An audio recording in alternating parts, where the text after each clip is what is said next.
second, whatever you feel. And then review. Now I skipped the crucial step, which is stop recording. You need to write that down. Then you review. Now, here's the thing. The point is to try and carry on the conversation. You ask the question, what's your name? And if you review and give your name, then you can move on to the point. Okay? That's why that reporter that we're working on is set up to do this, so you're able to have this active EVP session right there. The goal is to try to let them know that you are actually listening to them, and hopefully you'll get more attention and more effort on their part, okay, rather than just ignoring what they're saying.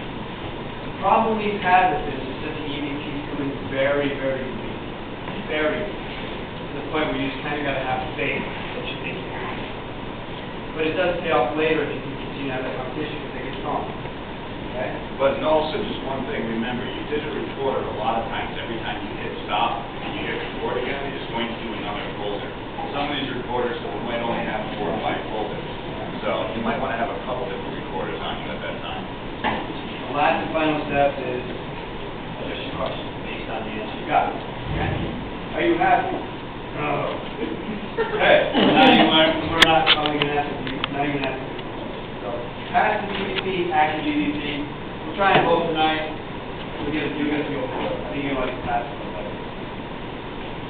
Okay. This is the most important part of EVP. I can't stress that enough. It's the most important part. It doesn't matter what recorder you have. It doesn't matter whether you do passive or active. It's how you talk. It's all 90% of EVP work is how you talk. You can't say anymore. You got to get the image out of your head. If there's some misty thing that's going to eat your brain from Hollywood. They're people. You guys are sitting in a room full of people that most of them you don't know. You're comfortable. It's the same situation. They're just, and that's the first thing we like to talk about. The families had jobs, had hardships, addictions, ambitions, you name it. Okay? Keep that in mind.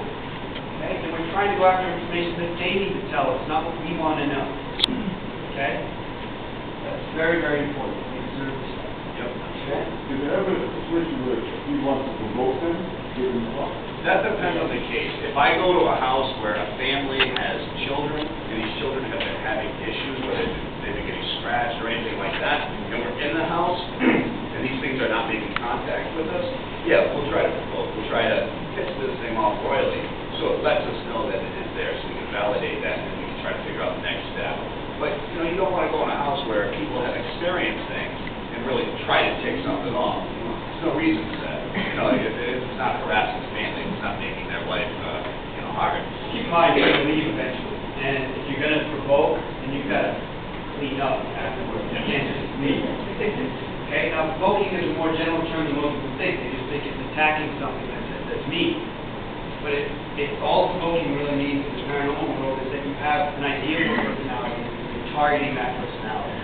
If it was a child, like a 5-year-old boy or whatever, that you're trying to get in touch with.